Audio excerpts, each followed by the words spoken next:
Hello, it's nice to have you with us again. It's our prayer that you will hear something that will be useful to you and helpful to you as you make your way through this life and off into eternity to meet God. And that's going to be a somber time for some and a joyful time for others who depart this life in Jesus Christ. In Genesis 15:1, it reads, After these things, the word of the Lord came unto Abram in a vision, saying, Fear not, Abram, I am thy shield and thy exceeding great reward. Fear not is reassuring. It's a reassuring phrase today. Well, anytime really, but especially today. Fear is everywhere to be found. All we have to do is to look around and realize that there are fearful people living among fearful people. And there's enough fear going around us at this very moment that is so complicated that it's causing a great deal of anxiety, even among the bravest of us. It's not only the virus that has been in our presence that's threatening sickness and death. It's also threatening the economy of our country,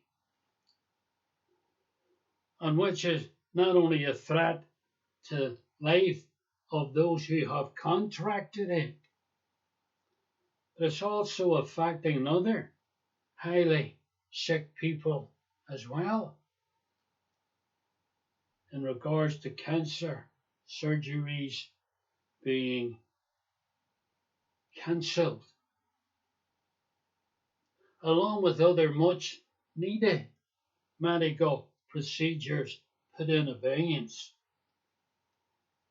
So it is anxious time at the moment. And even as we've said, the bravest among us are feeling the stress and the strain. During World War II, a military governor met with General George Patton of the U.S. Army military in Sicily and highly praised Patton for his courage and bravery. And the general replied, Sir, I'm not a brave man. The truth is, I am a craven coward. I have never been within the sound of a gunshot or in sight of battle in my whole life. I wasn't so scared that I had sweat in the palm of my hands.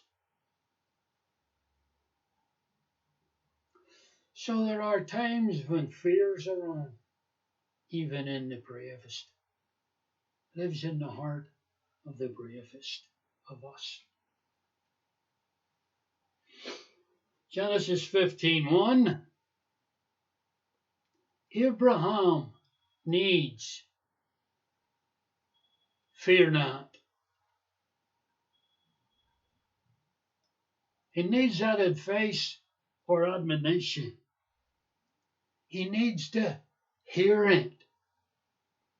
Well, how do you know he needs to hear it? Simple. Because God was the one who told him.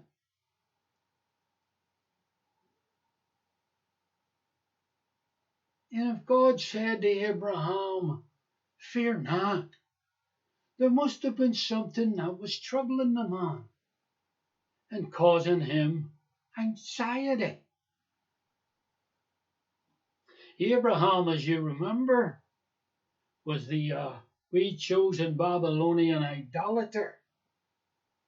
Joshua 24:2. Through whom God was going to bless the families of the earth. Genesis 12:1-3. And before the chapter is out, Abraham is involving his wife Sarai, later on to be known as Sarah, in a lie to preserve his life. So Abraham knew about fear before Genesis 15. But what he had forgotten was that it was in his seed that God was going to bless the nations. The Lord will tell him that several times. In thy seed shall all the families of the earth be blessed. But at the time that the Lord told him that, he didn't have any seed. He didn't have the promised son. The promised son didn't come to chapter 17. So from chapter 12 to chapter 17, nobody could take Abraham's life. Nobody. Because his life was purposed in God. And he had to have a son, a seed of his, through whom would come the seed that would be of his, a blessing to the world. So Abraham's life couldn't have been taken from him until God had fulfilled his promise to him for a son. But that he had forgot, you see. Fear does that, doesn't it? Doesn't fear make you forget a lot of things?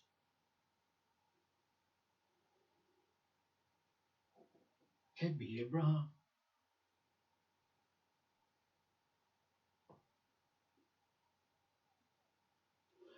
And after these things of 15:1 speaks of the events of chapter 14, which records that Abraham, with a very small rescue party,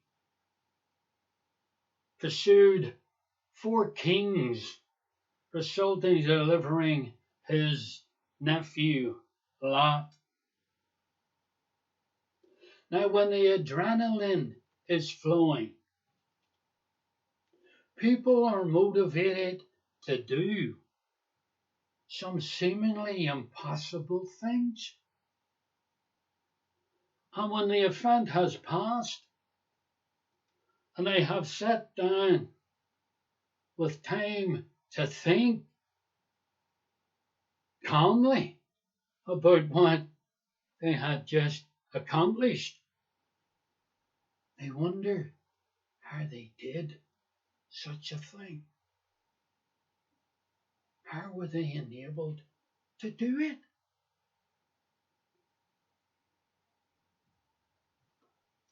I read of a wee mother once. She wasn't all that tall, nor was she all that robust. And she's in her house when she heard the squeal and the screeches of the tire brakes not far from her door. So she ran out to the front door, ran out and looked.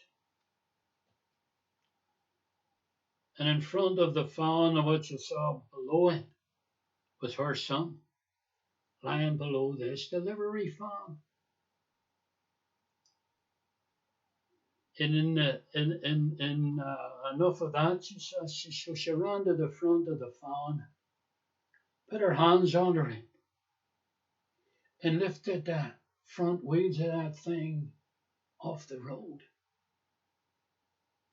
While neighbours who were there were able to pull her son gently out from under it. And then she sat it down again.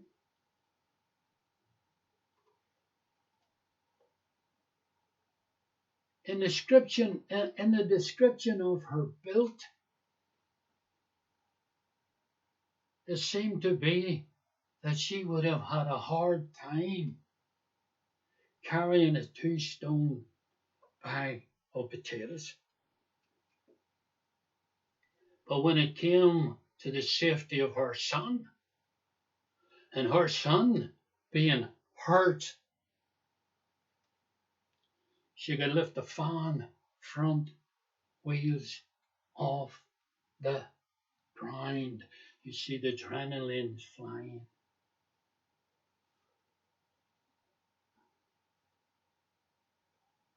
And the only thing that was motivating her was her son lying under it. I think upon reflection, Abraham was thinking the same thing about his rescue of land. I think he had sweaty palms due to the fear that the kings that he had just beaten to get Lot back to safety would gather themselves together again, collect all their wee army, and then came looking for him.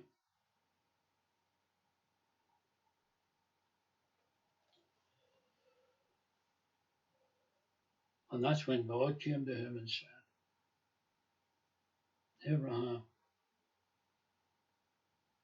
don't fret. I'm here with you.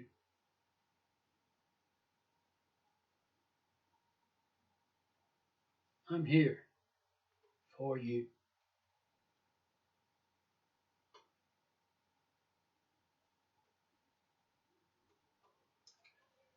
And that was good for him to hear that. That would calm his anxiety, wouldn't it? That would calm his fear. That would see that his fear didn't rise into a panic. To feel the hand of God on the shoulder. And the old arm around his shoulders, figuratively, of course. And said to him in his ear, Abraham, don't worry. Don't worry. I'm here. That would go a long way, wouldn't it? For him to hear that.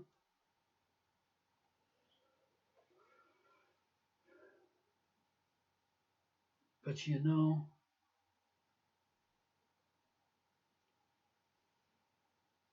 child of God, son of God, daughter of God, this fear not from God is not only for the Joshuas, it's not only for the Gideons, it's not only for the Daniels, it's not only for the Isaacs, it's not only for the Josephs and the Jacobs and the Davids, it's not only for the Peters, it's not only for the Johns, and it's not only for the Pauls.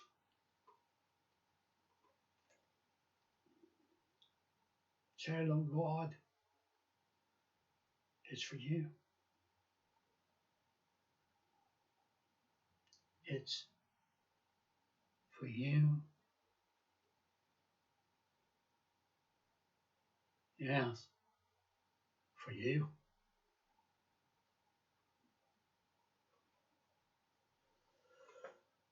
Yes, for you. All those who are his sons and all those who are his daughters. The fear not is for them as well. It's for you, little rinky dinky you. Little nobody, you. It is for a little rinky dinky me and a nobody like me. That he will come and whisper in the ear in times of stress and strain, fear and anxiety, and whisper, fear not. I am here.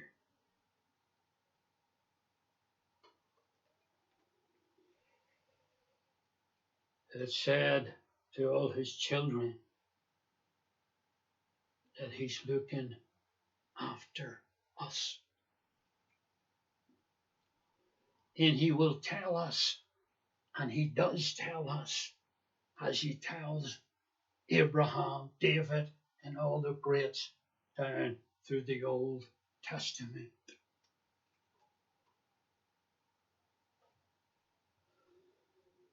I am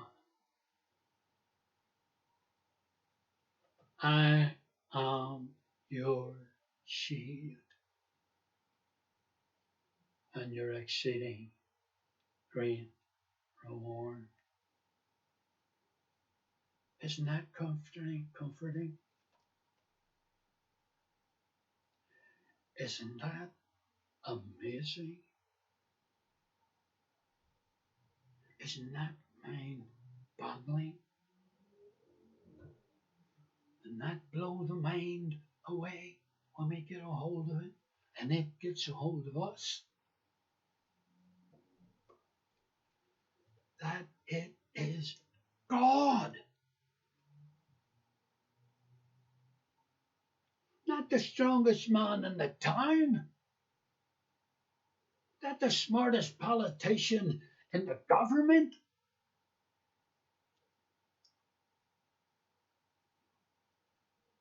But the creator of all, including us, bends toward us and whispers in our ear, don't worry, I'm here for you. Isn't that something?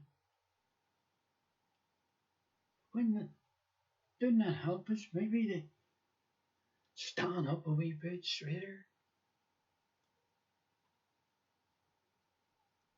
Walk with a wee bit of spring in our step. I'm not talking about strutting now. I'm not talking about getting on a high horse, because we all are what we are by the grace of. We're all what we are by the grace of. Huh? We're all what we are by the. Doesn't leave much in us to run around strutting and looking down our nose at others. But doesn't it make us all the more willing to walk, knowing, and willing to walk without complaining and whining when life's not going our way, knowing that God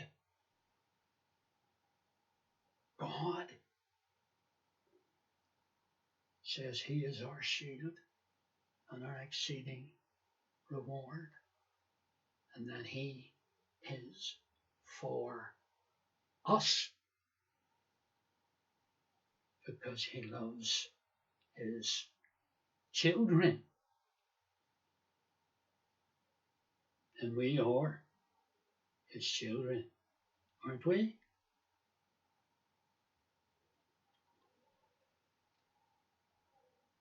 Even if the world despises us, and it does, and it does, even if it has no time for us, and it hasn't.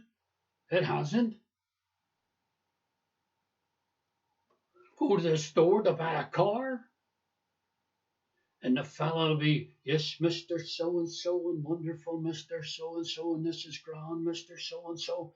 And now it's a lovely car, Mr. So and so, and you've got such, Mr. So and so. Until you put your name on that dotted line and hand him the money and make the commitment that you're going to pay for that car on monthly and payments. Now you try and talk to him about Jesus then and see how quickly he ushers you out through the door. The deal's made with you, and he doesn't care to hear anything from you about God.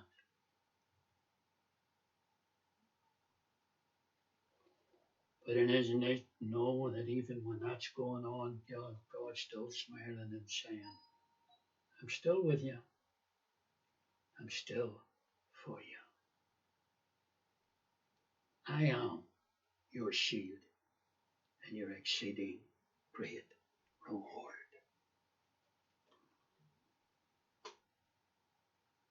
The world insults us, calls us and says about us whatever it wants to say. Got a plenty of people to clap and cheer it and urge them on.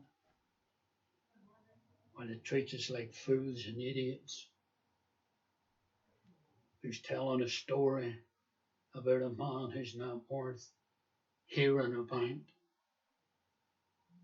thinks we're silly, stupid for believing that a God created us when all the intelligent people know that it was two big rocks out there somewhere collided, and out of that non-life came life. Uh, they call us stupid, and God at the same time says to us, I'm your shield. Trust me.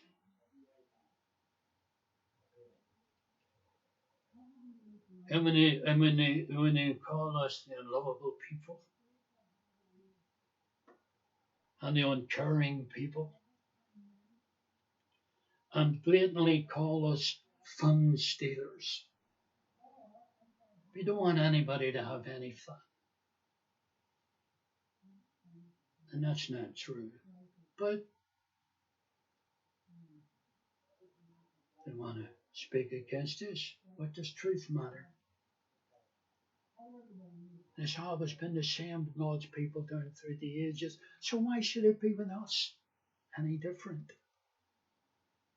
And all those people down through the ages who walk with God like we're attempting to walk with Him.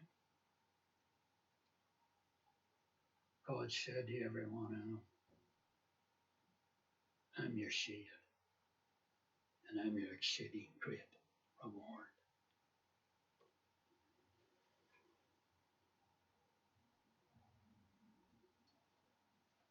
Let me finish this, and then we're done, all right? Just a couple of minutes.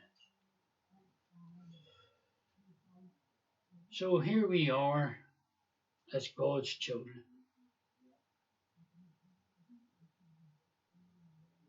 That in itself is a staggering statement that us rinky-dinky people like us are the sons and daughters of Almighty God. He claims us for His own.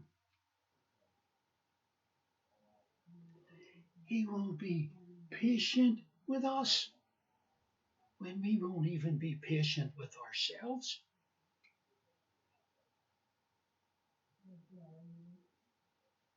So as God's children, what a blessing.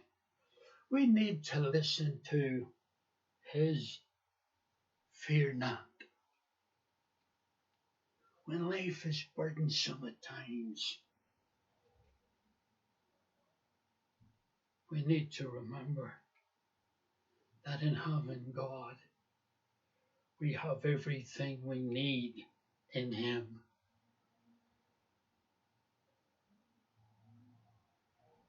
If we are poor, he is a supplier of our needs.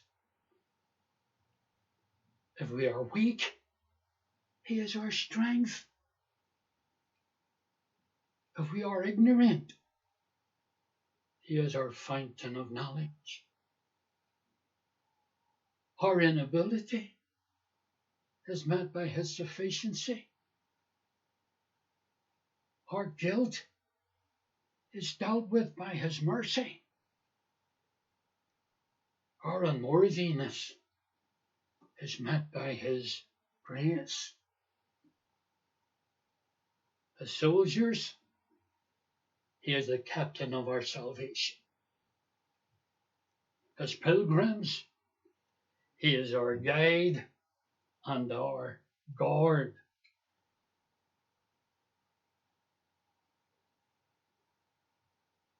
And in death,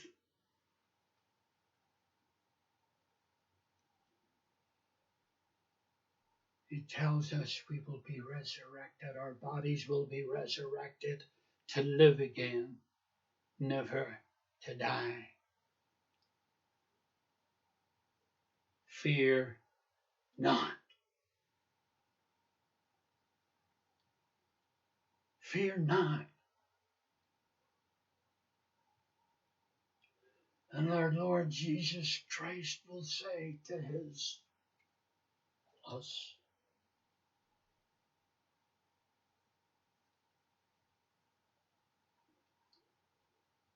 fear not the world,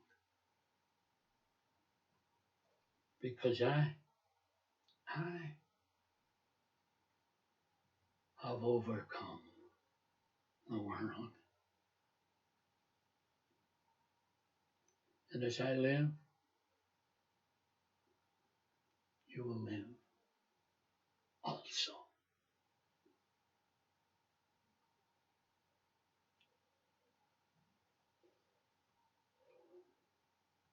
Child of God, keep the faith. Continue to trust God, no matter the circumstances of life, until he gets you home. God bless.